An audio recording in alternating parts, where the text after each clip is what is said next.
قرینہ روح مکہ مدینہ آدمی کو بناتا ہے۔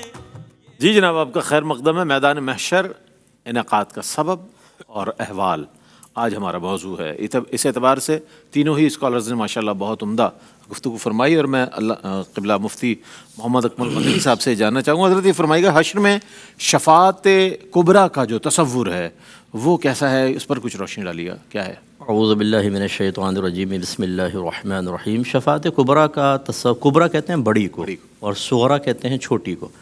تو شفاعت کبریٰ کا تصور یہ ہے کہ جب سے سب میدان محشر میں جمع ہو جائیں گے تو اسٹک ہو جائے گا معاملہ، کہ آگے بڑھ ہی نہیں رہا ہوگا۔ اور جیسے حضرت نے پوری ایک منظر کشی کی ہے کہ ہولناکی اتنی زیادہ ہوگی کہ صحیح روایات میں آیا کہ کفار یہ تمنا کریں گے کہ کاش اللہ ہمیں جہنم میں ڈال دے لیکن یہاں سے بچائے، ہاں سے بچا لے۔ اتنا سخت وہاں کا ماحول ہوگا۔ ایسے وقت میں جب آگے کے معاملات چلیں گے کہ حساب کتاب شروع ہوگا اور مزید شفاعت صغریٰ کے دروازے کھلیں گے، اس وقت جو شفاعت ہوگی اس کو شفاعت کبریٰ کہتے ہیں، اور وہ صرف ہمارے نبی کریم صلی اللہ علیہ وسلم کا منصب ہے اور یہ آپ کو عطا کیا گیا۔ اس کی مختصر سی تفصیل یہ ہے کہ سب جب اس طرح پھنسے میں ہوں گے تو ان میں سے کچھ لوگ آپس میں ایک دوسرے سے کہیں گے کہ ایسا کرتے ہیں کہ حضرت ابو البشر آدم علیہ السلام کے پاس چلتے ہیں اور ان سے کہتے ہیں کہ آپ شفاعت کریں، کم از کم حساب کتاب تو اسٹارٹ ہو۔ اب میدان محشر کی اربوں خربوں کی مخلوق میں آدم علیہ السلام تک پہنچنا ایک بہت بڑی آزمائش، اگرچہ چلیں وہ نمایاں طور پہ نظر آ رہے ہوں گے، وہاں پہنچیں گے، ان سے ریکویسٹ کریں گے کہ آپ شفاعت کریں کہ حساب کتاب شروع ہو۔ تو آدم علیہ السلام میں مختصر کر رہا ہوں کہ فرمائیں گے آج یہ منصب میرے پاس نہیں، تم نوح کے پاس جاؤ۔ وہاں پر جائیں گے، وہ فرمائیں گے آج یہ منصب میرے پاس نہیں، ابراہیم کے پاس جاؤ۔ ابراہیم علیہ السلام فرمائیں گے آج یہ منصب میرے پاس نہیں، تم موسیٰ کے پاس جاؤ۔ موسیٰ علیہ السلام فرمائیں گے آج یہ منصب میرے پاس نہیں، تم عیسیٰ کے پاس جاؤ۔ عیسیٰ علیہ السلام پھر یہ کہیں گے کہ آج یہ منصب میرے پاس نہیں، آج اگر کوئی شفاعت کر سکتا ہے تو حبیب خدا محمد مصطفیٰ صلی اللہ علیہ وسلم شفاعت کریں گے۔ پوری امت وہاں جمع ہو جائے گی اور سرکار سے کہیں گے کہ آپ ہماری شفاعت کریں۔ علماء فرماتے ہیں کہیں گے اور نبی اذهبوا الی غیری، اذهبوا جاؤ تم الی غیری، میرے غیر کی طرف، لیکن سرکار کیا فرمائیں گے؟ میرے حضور کے لب پر انا لہا ہوگا۔ سرکار فرمائیں گے ہاں میں شفاعت کروں گا۔ پھر رحمت کونین صلی اللہ علیہ وسلم فرماتے ہیں کہ میں اپنے آپ کو اللہ کی بارگاہ میں سجدہ ریز پاؤں گا اور میں ان الفاظ میں مناجات کروں گا جو اس سے پہلے کبھی اللہ نے کسی کو الہام نہیں فرمایا۔ اب اللہ تعالیٰ کی رحمت جوش میں ہوگی تو اللہ تعالیٰ فرمائے گا ارفع رأسک یا محمد، اے محمد اپنا سر اٹھائیے، سل تعطا، آپ سوال کریں آپ کو عطا کیا جائے گا، اشفع تشفع، آپ شفاعت کریں آپ کی شفاعت قبول کی جائے گی، پھر یہ شفاعت شروع ہوگی اور حساب کتاب آگے چلے گا۔ یہاں دو نقطے بہت ہی ضروری ہیں۔ پہلی بات یہ کہ اس موقع پر ابلیس بالکل مقید ہوگا اور نفس وسوسہ دینے کی صلاحیت نہیں رکھتا ہوگا، وہ اتنا خوف میں ہوگا کچھ حد نہیں۔ تو پھر لوگوں کے دل میں یہ خیال کس نے ڈالا کہ سب پہلے تو یہ کہہ رہے تھے اللہ تعالیٰ حساب کر، یا اللہ مدد، یا اللہ مدد، یا اللہ مدد، لیکن پھر غیر اللہ کا خیال کس نے دل میں ڈال دیا؟ اللہ تبارک و تعالیٰ نے آدم کے پاس جاؤ، یہ اللہ نے ڈالا ہے، ذہن میں رکھیے گا۔ دوسری بات یہ کہ جب اللہ نے ڈالا اور پتہ تھا کہ شفاعت کبریٰ نبی کریم صلی اللہ علیہ وسلم فرمائیں گے تو ڈائریکٹ کیوں نہیں خیال ڈال دیا؟ پہلے آدم علیہ السلام کا ڈالا ان کے دل میں، پھر نوح علیہ السلام، ابراہیم علیہ السلام، موسیٰ علیہ السلام، عیسیٰ علیہ السلام، پھر سرکار۔ تو فقط اتنا سبب ہے انعقاد بزم محشر کا کہ ان کی شان محبوبی دکھائی جانے والی۔ کیا بات ہے! بہت سے ایسے لوگ تھے جو نبی کریم کے زمانے سے پہلے گزر گئے، شان مصطفیٰ نہ دیکھ سکے، بہت سے ایسے تھے جو زمانے میں تھے اور پہچان نہ سکے، اور بہت سے بعد میں آئے اور وہ جان نہ سکے۔ اللہ تعالیٰ نے عرب و عجم سب کو، ہر مخلوق کو جمع کر کے اس وقت اپنے حبیب کی ایسی شان دکھائے گا کہ اولین آخرین سب اس کو تسلیم کرنے پر مجبور ہو جائیں گے۔ اور یہ یاد رکھیں کہ جو دنیا میں شرک ہے وہ آخرت میں بھی شرک ہے، جو یہاں غلط ہے وہ آخرت میں بھی غلط ہے۔ بی بی فاطمہ رضی اللہ تعالیٰ عنہ کے لیے حدیث حسن میں روایات حسنہ ہیں، یہ مطلب سند احسن جس کو کہتے ہیں، ایسی ہیں کہ اللہ تعالیٰ فرمائے گا، ایک منادی کہے گا بنت محمد گزر رہی ہیں، سب اپنے سر جھکا لو کیونکہ وہ جنت میں جا رہی ہیں۔ اللہ اکبر! حالانکہ احکام شرع ختم ہو گئے، ان کے لیے ہے، اس کا مطلب ہے کہ یہ ان کے لیے پروٹوکول ہے۔ یہ میں ضمناً اس لیے عرض کر رہا ہوں کہ وہاں پر پھر یہ بعض قوانین اب بھی وہاں پر رہیں گے۔ تو جو شرک ہے وہ یہاں بھی شرک، وہاں بھی شرک۔ اگر اللہ تبارک و تعالیٰ کے موجود ہونے کے باوجود اللہ کے محبوبوں کی طرف توجہ کرنا، مدد طلب کرنا شرک ہوتا تو دنیا میں بھی جو شرک ہے وہ آخرت میں بھی شرک ہے۔ لوگ اگر نبی کریم کے پاس جاتے، میدان معاشر میں جو نقشہ کھینچا گیا، سرکار فرماتے ساری زندگی تمہیں میں نے کہا ہے اللہ سے مانگو، اللہ کی بارگاہ میں جاؤ، تم اللہ کو چھوڑ کے میرے پاس آ گئے ہو۔ وہ کون سے خزانے جو اللہ کے پاس نہیں تم میرے پاس آ گئے؟ نہیں، بھیجنے والا خود اللہ تعالیٰ ہے۔ اللہ تعالیٰ، اس کا مطلب ہے کہ یا اللہ مدد تو سب کہہ رہے ہوں گے، شفاعت کبریٰ شروع نہیں ہوگی، پہلے یا آدم المدد کہیں گے، پھر یا نوح المدد کہیں گے، پھر یا ابراہیم المدد، یا موسیٰ المدد، یا عیسیٰ المدد، اور آخر میں کہنا پڑے گا یا رسول اللہ المدد، اور پھر یہ اللہ کی عطا سے ہوگا کہ شفاعت کا دروازہ کھلے گا اور اسی سے ہماری حاجات پوری ہو جائیں کیا گی۔ بات ہے، سبحان اللہ۔ ہمارا عقیدہ یہ ہے کہ اللہ تعالیٰ کی ذات بے نیاز ہے، اسی سے مانگنا افضل ہے، اولا ہے، وہ دینے میں کسی کا محتاج نہیں۔ باقی ہر بڑے سے بڑا نبی یا ولی ایک تنکا بھی دینے میں اللہ تبارک و تعالیٰ کی عطا کے محتاج ہیں، لیکن اللہ تعالیٰ کی عادت کریمہ جب عطا فرماتا ہے وسیلے سے عطا فرماتا ہے۔ آج صحیح طریقے سے خرافات سے خالی وسائل اختیار کریں، ورنہ عین الیقین تو حاصل ہونے ہی والا ہے۔ نہیں مانتا وہاں پر بھی مانے گا اور انشاءاللہ کہے گا یا رسول اللہ مدد فرمائے، اور سرکار مدد فرمائیں گے اور اللہ تعالیٰ اس کے جواب میں مدد فرمائے گا۔ آج لے ان کی پناہ، آج مدد مانگ ان سے، پھر نہ مانیں گے قیامت میں اگر مان گیا۔ مفتی صاحب نے وسیلے کو بھی ثابت کر دیا یہاں پر۔ مفتی صاحب نے یہ بات بھی اپنے جواب میں فرما دی کہ حضرت آدم علیہ السلام سے عیسیٰ علیہ السلام تک کوئی نبی بھی اس بات کو اون نہیں کرے گا کہ میں کر دوں گا شفاعت، وہ سب ریفر کر رہے ہوں گے آگے، اور آخری جو یہاں سب کی شفاعت کبریٰ کا ایک منصب ہوگا وہ نبی کریم علیہ السلام کے پاس ہوگا، جو اللہ نے ان کو خاص مقام محمود عطا فرمایا ہے، وہاں سے حضور علیہ السلام شفاعت کبریٰ فرمائیں گے۔ اچھا، اب اس جانب آتے ہیں، یہ بھی بہت اہم سوال ہے اس موضوع کا کہ وہ علامہ لیاقت حسین نظری صاحب کیا فرمائے گا کہ وہ کون لوگ ہوں گے کہ جو بروز محشر بھی عرش کے سائے تلے ہوں گے؟ وہ کون خوش بخت ہے اس پوری کائنات کے عظیم ترین لوگ؟ رئیس بھائی، حدیث پاک کے اندر آتا ہے، بخاری شریف کے اندر، مسلم شریف، نسائی، ترمذی، تقریباً سیاہ ستہ کی یہ حدیث پاک ہے اور متفقون علیہ حدیث پاک ہے۔ نبی کریم صلی اللہ علیہ وسلم نے فرمایا سبعۃ یظلھم اللہ یوم لا ظل الا ظلہ، بس 7 لوگ ہیں کہ جنہیں اللہ تبارک و تعالیٰ اپنے عرش کے سائے تلے جگہ عطا فرمائے گا جس دن کوئی سایہ نہیں ہوگا، اللہ، کوئی سائبان، کوئی شیڈ نہیں ہوگا، اگر سایہ ہوگا تو عرش الہی کا سایہ۔ سبحان اللہ، سبحان اللہ۔ کون لوگ ہیں؟ اللہ کے نبی صلی اللہ علیہ وسلم نے سب سے پہلے فرمایا امام عادل، امام عادل، فرمایا جو امام عادل ہے، جو بادشاہ عادل ہے، فرمایا کہ وہ عدل کرتا ہے، اس کی رعایا کے اندر جتنے لوگ بھی نیکی کریں گے ان کو بھی ثواب ملے گا، اس کو بھی اجر ملے گا۔ سبحان اللہ۔ اور بس سب سے پہلے عرش الہی کے سائے تلے اس کو جگہ عطا کی جائے گی۔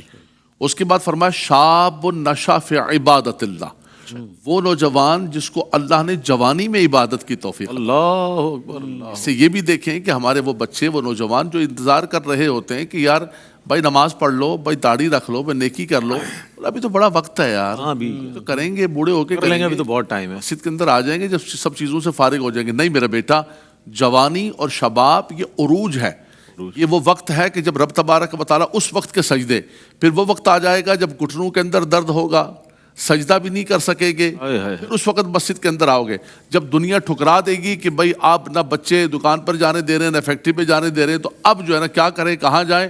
بولا بھائی مسجد آ جائیں۔ مسجد کا دروازہ 1 بجے اذان ہوتی ہے، 12:30 بجے کھٹارا شروع کر دیں، مولوی صاحب دروازہ کھولو، ہاں جی، مولوی صاحب نماز کا ٹائم ہو گیا، دروازہ کھولو۔ انگلینڈ میں میں نے دیکھا ایک جگہ، بالکل ایسا ہی، یہاں پہ بھی ایسا ہی، کہاں پر بھائی؟ ابھی بولا کہ بھائی اب کیا کریں، کوئی جائے پناہ ہے ہی نہیں ہے، صرف نماز۔ بیٹا شاب نشا فی عبادت اللہ، فرمایا اس جوان کو اللہ تبارک و تعالیٰ اپنے عرش کے سائے تلے جگہ عطا فرمائے گا کہ جو زندگی کے اندر عبادت کرتا ہے۔ تیسرا فرمایا کہ رجل قلبہ معلق بالمساجد، اللہ، وہ لوگ جن کے دل اللہ کی مسجدوں کے ساتھ معلق ہے، محبت کے اندر، نماز پڑھنے آتے ہیں، چلے جاتے ہیں کام کاج کے لیے، لیکن انتظار کر رہے ہوتے ہیں۔ رجال اللہ تلہیہم تجارۃ ولا بیع عن ذکر اللہ، ایسے رجال ہیں کہ کوئی بیع، کوئی تجارت، کوئی بزنس انہیں اللہ کے گھر سے دور نہیں کرتا۔ فرمایا کہ مومن تو مسجد کے اندر ایسے ہے جیسے مچھلی پانی کے اندر، پانی کے اندر۔ آج ہم مسجد کے اندر آتے ہیں تو ٹائم چیک کر رہے ہوتے ہیں، 1 منٹ بھی اگر لیٹ ہو گئے تو کہاں گئے امام صاحب؟ کتنے بجے بھائی نماز کتنے بجے ہوگی؟ بولے صاحب جمعہ جلدی پڑھائیں، جمعہ ہمیں نکلنا ہے جی۔ تو بازار میں آپ بیٹھے ہوئے ہیں، آپ جا کر ہوٹلوں پر بیٹھے ہوئے ہیں, آپ نے موبائل پکڑا ہوا ہے, اب تو موبائل اسکرین ٹائم بتا رہا ہے کہ 7-8 گھنٹے اسکرین ٹائم جو ایوریج ہمارے پاکستان ہندوستان کا ہو گیا. اب آپ بتائیں کہ وہ ٹائم کبھی انسان پریشان نہیں ہوتا, لیکن اللہ کے گھر میں گھڑی دیکھ رہا ہوتا ہے. بیٹا یاد رکھے یہ بات کہ یہ جو چیز ہے اللہ کے گھر سے محبت کرنا, اس کو آباد کرنا, اس کے لیے کوشش کرنا, فرمایا میدان محشر کے اندر یہ عرش الہی کے تلے تمہیں جگہ عطا فرمائے. اللہ. تیسرا فرمایا کہ وہ شخص جس کو عورت بلائے برائی کی طرف, ذات منصب, ذات جمال, حسین و جمیل ہے, مالدار ہے, وہ بلاتی ہے اس کو اور وہ کہتا ہے کہ نہیں میں اللہ تبارک و تعالیٰ سے ڈرتا ہوں, میں تمہاری طرف نہیں آؤں گا. تیسرا فرمایا کہ وہ شخص جو تنہائی کے اندر خوف خدا کی وجہ سے آنسو بہا, اللہ اکبر, اللہ اکبر. تنہا بیٹھا ہوا کوئی نہیں دیکھ رہا, لیکن اللہ تبارک و تعالیٰ کا اتنا خوف ہے کہ اس کے آنسو بہ رہے ہیں. اور ساتواں فرمایا کہ جو شخص صدقہ دیتا ہے دائیں ہاتھ سے دیتا ہے اور بائیں ہاتھ کو بھی خبر نہیں پہنچتی ہے. مراد یہ ہے کہ بالکل اخفا کر کے صدقہ دیتا ہے. فرمایا یہ وہ خوش نصیب ہے. اس پہ آج ہم کسی دفتر میں جا رہے ہوتے ہیں تو کہتے ہیں یار کوئی تعلق داری ہو تو بتانا ضرور, کیوں لگی ہوگی, وہاں پر مشکلات ہوں گی. فرمایا کہ میدان معاشر کے اندر VVIP پروٹوکول چاہیے ہے, تو یہ سارے کام وہاں دیکھو تمہارے مزے ہی مزے. اللہ اکبر. عرش کے سائے تلے بروز حشر اگر جگہ مل رہی تو کیسے کیسے لوگوں کو مل رہی ہے, اس کی تفصیلات بیان فرما رہے تھے. ایک مختصر سا وقفہ, وقفے کے بعد لوٹیں گے, اسی موضوع کو کنٹینیو کریں گے, آپ ہمارے ساتھ رہیے گا. جی ناظرین, آپ کا خیر مقدم ہے. میدان محشر, اس کا انعقاد اور احوال آج موضوع بہت ہی اہم موضوع ہے. ناظرین اگر غور و فکر کیے, چونکہ ہم دنیا کے موبائل میں اتنے گھرے ہوئے ہیں کہ ہم اس طرف سوچتے ہی نہیں ہیں, توجہ ہی نہیں دیتے, جبکہ ہمارا اصل موضوع یہی ہونا چاہیے. اچھا, علامہ لیاقت حسین اظہری صاحب جو ہے اپنے جواب کو مکمل فرمائیں گے, چونکہ وقفہ حائل تھا. میں چاہتا ہوں علامہ صاحب. جی میں عرض کر رہا تھا کہ یہ 7 افراد ہیں جن کو اللہ تبارک و تعالیٰ اپنے عرش کے سائے تلے جگہ عطا فرمائے گا, اور اس کے اندر 7واں ہے رجلان تحابا فی اللہ. فرمایا کہ وہ 2 آدمی جو اللہ کے لیے محبت کرتے ہیں, جدا بھی ہوتے ہیں اللہ کے لیے, ملتے بھی ہیں اللہ تبارک و تعالیٰ کے لیے. یہ بھی رئیس بھی ایک بہت بڑا وصف ہے. دوسری حدیث پاک کے مشکاہ شریف کی کہ میدان معاشر کے اندر کچھ لوگ آئیں گے, ان وجوہہم لنور وانہم علی منابر نور. ان کے چہرے بھی نور کے ہوں گے, وہ نور کے ممبروں پر بیٹھے ہوئے ہوں گے. اللہ اکبر. سبحان اللہ. صحابہ کرام نے عرض کی یا رسول اللہ کہ وہ کون لوگ ہوں گے, کون ان کے عمل ہوں گے؟ تو اللہ کے نبی صلی اللہ علیہ وسلم نے فرمایا کہ وہ اللہ کی مخلوق سے محبت کریں گے اللہ تبارک و تعالیٰ کے لیے, غیر ارحامہم ولا اموالہم یتعاطونہ بینہم. کوئی مالی لین دین کی وجہ سے نہیں, کوئی رشتہ داری کی وجہ سے نہیں, صرف اس لیے کہ یہ اللہ کے بندے ہیں, اللہ کے لیے پیار کریں گے. فرمایا رب تبارک و تعالیٰ ان کو نور کے ممبروں پر بیٹھا, ما ہم بانبیاء ولا شہداء یوم القیامت, لیکن یغبطہم الانبیاء والشہداء بمکانہم من اللہ. فرمایا نہ وہ انبیاء سے ہوں گے نہ شہداء سے ہوں گے, لیکن انبیاء کرام اور شہداء کرام یہ رش کر رہے ہوں گے.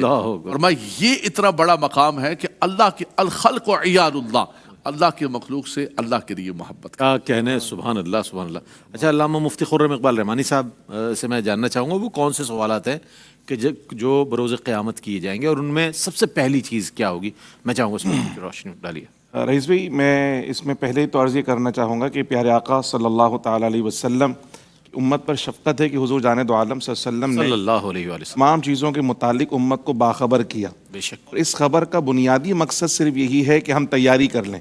عام طور پر جب امتحان ہونے والے ہوتے ہیں تو اسٹوڈنٹس کو دیکھا جاتا ہے کہ وہ کوشش کرتے ہیں گیس پیپر مل جائے, کون سے سوال آنے والے ہیں, تاکہ ہم اس کی اچھے سے تیاری کر لیں. اور یہ جو قیامت میں جو کچھ ہمارے ساتھ معاملات ہونے, جو اللہ سبحانہ و تعالیٰ کی بارگاہ میں ہماری حاضری ہے, قبر میں جو ہمارے ساتھ معاملات ہونے, حضور جان دو عالم صلی اللہ علیہ وسلم نے امت کی تعلیم کے لیے پہلے ہی ان تمام تر سوالات آپ کو بتا دیے, امت کو بتا دیے, تاکہ امت ان تمام سوالوں کے حساب سے اپنی زندگی کو گزارے. اچھا, ہم بلا شبہ ابھی حدیث مبارکہ کی روشنی میں سوالات کو بیان کرتے ہیں. جیسے سب سے پہلا سوال پیارے آقا صلی اللہ علیہ وسلم نے فرمایا کہ قیامت میں سب سے پہلا سوال جو پوچھا جائے گا, اول ما یحاسب بالعبد الصلاۃ. سب سے پہلا سوال ہی نماز کے متعلق ہوگا. اب نماز کی فرضیت ہر مسلمان کو پتہ ہے, لیکن اس کے باوجود تو غفلت ہے, یعنی نماز نہ پڑھنا, اس کے متعلق سستی اور کاہلی, وہ ہماری طبیعتوں کا حصہ بنتی چلی جا رہی ہے. پھر پیارے آقا صلی اللہ علیہ وسلم نے ایک روایت میں ارشاد فرمایا کہ ابن آدم کے قدم جمے رہیں گے اس وقت تک وہ نہیں ہل سکے گا جب تک 5 سوالوں کے جواب نہ دے دیے جائیں. یعنی 5 چیزیں ہیں جن کے متعلق پوچھا جائے گا قیامت والے دن. سب سے پہلی چیز پوچھی جائے گی کہ تم نے اپنی عمر کہاں گزاری ہے. ذرا تصور کریں کہ ابتدا سے لے کے آخر تک, یعنی جب ہم بالغ ہوئے, جب ہم مکلف ہوئے, اس وقت سے لے کر مرتے دم تک جو ہماری پوری عمر ہے اس کے متعلق پوچھا جا رہا ہے کہاں گزاری. اور پھر بالخصوص جیسے قبلہ علامہ صاحب نے ارشاد فرمایا نوجوانی کے متعلق کہ جو اپنی جوانی عبادت میں گزارے, اللہ کی محبت میں گزارے, اللہ کے عرش کی سائے میں ہوگا. تو حضور نے فرمایا بالخصوص جوانی کے متعلق الگ سوال کیا جائے گا کہ جوانی کہاں گزاری ہے تم نے. پھر پیارے آقا نے فرمایا کہ پوچھا جائے گا مال کہاں سے کمایا, اور پھر مال کن مدات میں خرچ کیا, کن مصارف میں خرچ کیا. اور پھر پوچھا جائے گا جو علم تمہیں حاصل ہوا تو اس علم پر تم نے کتنا عمل کیا. بظاہر ان سوالات کو دیکھا جائے تو شاید لگتا ہے کہ یہ سوالات جو ہے کوئی عام سوالات ہیں, لیکن اگر ان سوالات کی کیفیت پر غور کیا جائے تو یہ ایسے سوالات ہیں کہ پوری زندگی کا نچوڑ ہے ہمارا. بالکل بالکل پوری. اور اگر ان سوالوں کے جواب کی تیاری میں ہی میں اپنی زندگی گزارتا ہوں تو میں سمجھتا ہوں کہ وہ زندگی ہوگی جو اللہ اس کے رسول کی پسندیدہ زندگی ہے. یعنی اللہ جس طرح چاہتا ہے اور پیارے آقا صلی اللہ علیہ وسلم جس طرح چاہتے ہیں اس طرح کی زندگی ہم گزارنے لگ جائیں گے. تو سوالات بتانے کا بنیادی مقصد صرف یہ نہیں کہ ہم اپنے حافظے میں اس کو بٹھا لیں, بلکہ اصل مقصد ہے تیاری. ان سوالات کے تحت ہم اپنی تیاری شروع کر دیں کہ اللہ سبحانہ و تعالیٰ کی بارگاہ میں اگر سوال ہو گیا جس طرح حدیث شریف کے اندر ہے تو کیا میں ان سوالوں کا جواب دینے کی سکت رکھتا ہوں. یعنی زندگی کا ہر لمحہ ایسا گزرے کہ اللہ نے پوچھ لیا اگر کہاں گزارا تو کیسے بتاؤں گا. صبح سے لے کے شام تک اگر میں زندگی گزارتا ہوں تو اس بارے میں مجھے اگر خوف ہے میں نے کوئی غلط کام کیا, میرے گھر والوں نے پوچھ لیا کہاں گئے تھے, میں ان کو بتاؤں گا کہ نہیں بتاؤں گا. والد صاحب نے پوچھ لیا کہاں گئے تھے تو میں بتاؤں گا کہ چھپاؤں گا. تو ان سے تو میں چھپا سکتا ہوں لیکن اللہ سے کوئی چیز پوشیدہ اس کے باوجود کتنی خفت محسوس کرتا ہے انسان. جی. تو رب تعالیٰ جب پوچھے گا تو کیا حال ہوگا. یہاں جھوٹ بولتے بھی اندر سے محسوس ہوتا ہے کہ میں نے غلط بیانی کی ہے, لیکن یقین کیجئے اللہ سبحانہ و تعالیٰ کی بارگاہ میں تو علیم بذات الصدور ہے, وہ تو لطیف خبیر ہے, تو اس سے تو کوئی چیز پوشیدہ نہیں ہے. اس کی بارگاہ میں تو کیسے ہم ظاہر کر سکیں گے. تو جو کچھ ہم کر رہے ہیں, جوانی کہاں گزر رہی ہے, عمر کہاں گزر رہی ہے, مال کس انداز میں کما رہے ہیں, حلال اور حرام کی تمیز ہم نے چھوڑ دی ہے. بس گھر بیٹھے مال کمانا ہے, گیم کھیل کے مال کمانا ہے, ویڈیو بنا کے مال کمانا ہے, ولاگنگ کر کے مال کمانا ہے, کسی بھی طریقے سے بس مال کی کثرت ہونی چاہیے. اور پھر مال کہاں خرچ کر رہے ہیں اس کا بھی سوال کیا جائے گا. آج کوئی پوچھے یار تم نے یہ کیوں کر رہا, یہ تو فضول خرچی. بولا میرا مال ہے میری مرضی, جیسے چاہے خرچ کروں. تو یہاں تو آپ کسی کو جواب دے سکتے میرا مال میری مرضی, لیکن اللہ سبحانہ و تعالیٰ کی بارگاہ میں سوال ہوگا یہ جو مال تم نے کمایا تھا اس مال کو کہاں خرچ کیا. اور پھر علم کے مطابق عمل. علم تو سب نے حاصل کر لیا, سوالات ہمیں پتہ چل گئے, لیکن ہم عمل کتنا کر رہے ہیں یہ سوال بھی ہم سے لازمی کیا جائے گا روز حشر کہ جو علم ہم نے حاصل کیا تو اس پر ہم نے کتنا عمل کیا. اللہ سبحانہ و تعالیٰ کی بارگاہ میں ان سوالوں کا جواب دینے کی سکت یقیناً کسی میں نہیں ہے, لیکن سرکار نے اس لیے عطا فرمائے کہ ہم اپنی زندگی میں اپنی اصلاح کر لیں اور وہاں اللہ سبحانہ و تعالیٰ کی بارگاہ میں جواب دہی کی تیاری کر لیں. کیا بات ہے. امتحان ضرور ہے اور بڑا سخت امتحان ہے, لیکن یہ اللہ کا فضل ہے کہ حضور کی نالین پاک کا صدقہ اللہ نے ہم پر یہ پیپر جو ہے نا کلیئر کر دیا. سوالات ہمارے سامنے رکھے ہوئے ہیں سارے. اب اس کے جوابات کے لیے میں عملی زندگی میں اپنا کردار ادا کرنا ہے. میری مائیں بہنیں بزرگ بچے اور بزرگ جو جتنے لوگ دیکھ رہے ہیں اس سوال پر ضرور غور کیجیے گا جو میں قبلہ مفتی محمد اکمل مدنی صاحب کی خدمت میں عرض کرنا چاہتا ہوں. حضرت حقوق العباد تلف کرنے والوں کا وہاں کیا انجام ہوگا, اس کے حوالے سے ارشاد فرمائیے. جی بالکل, بس اس پہ تھوڑا سا میں کمنٹ سرچ کر دوں. انہوں نے ارشاد فرمایا کہ پیپر بھی آؤٹ ہو گیا ہے. اچھا پیپر کا حل بھی بتا دیا ہے. کیا بات. اب اگر ایک نوجوان کو امتحان سے 1 مہینے پہلے پیپر مل جائے اور پھر بھی تیاری نہ کرے اور فیل ہو جائے تو اس کو کتنی پھٹکار پڑنی چاہیے. اور یہ ہمیں سوچنا چاہیے کہ سب بتا دیا گیا, اس کا حل بھی بتا دیا, اب تیاری نہ کریں تو پھر ہم یہ خود جب اقرار کر رہے ہیں کہ ہاں اس کو پھٹکار پڑنی چاہیے تو اس کا مطلب ہے اپنے آپ کو سزا کے لیے بھی تیار رکھنا چاہیے. لیکن وہی بات ہے کہ مایوس کسی کو نہیں کرنا, اللہ کی رحمت بہت بڑی ہے, تیاری کرنی چاہیے. حقوق العباد پر ہمارا اس پر کافی کلام ہوا. وہ ایک مختصر جو مشہور حدیث ہے وہ میں عرض کر دیتا ہوں. سرکار نے ارشاد فرمایا, صحابہ سے پوچھا کہ تم جانتے ہو کہ میری امت کا مفلس کون ہے؟ عرض کیا رسول اللہ جس کے پاس نہ دراہم ہو نہ مال و متاع ہو. فرمایا لیکن میری امت کا مفلس وہ ہوگا جو نماز روزہ اور زکوٰۃ لائے گا. یہ 3 نبی کریم نے ذکر فرمائی, نماز روزہ زکوٰۃ, اور تینوں کے اندر دیکھیں تمام عبادات کا ذکر ہے, مالی بدنی اور تمام چیزیں. تو یہ اس کا مطلب ہے کہ جتنی بھی وہ بہت ساری عبادات لائے گئے, 3 تو استعارتاً گویا کہ ذکر کی. لیکن سرکار نے فرمایا وقد یاتی قد شتم ھذا, کسی کو اس نے گالی بکی ہوگی, وقذف ھذا کسی پر زنا کی تہمت لگائی ہوگی, وَأَكَلَ مَالَ ھذا کسی کا مال کھایا ہوگا, وَسَفَكَ دَمَ ھذا اور اس کا خون بہایا ہوگا, وَضَرَبَ ھذا اور اس کو مارا ہوگا. 5 اس میں بھی آپ دیکھیں سب جسمانی تکلیف, روحانی تکلیف, مالی تکلیف کا ذکر ہے. وہ ہے کہ جس نے ان معاملات میں حقوق العباد تلف کیے تو سرکار فرماتے اس کی کچھ نیکیاں یہ لے جائے گا, کچھ یہ لے جائے گا, کچھ یہ لے جائے گا, اور جب اس کی نیکیاں فنا ہو جائیں گی تو اللہ تعالیٰ ان مظلوموں کے گناہ اس کے نام اعمال میں ڈال دے گا، وَطُرِحَ فِي النَّارِ، اور اس کو آگ میں پھینک دیا جائے گا۔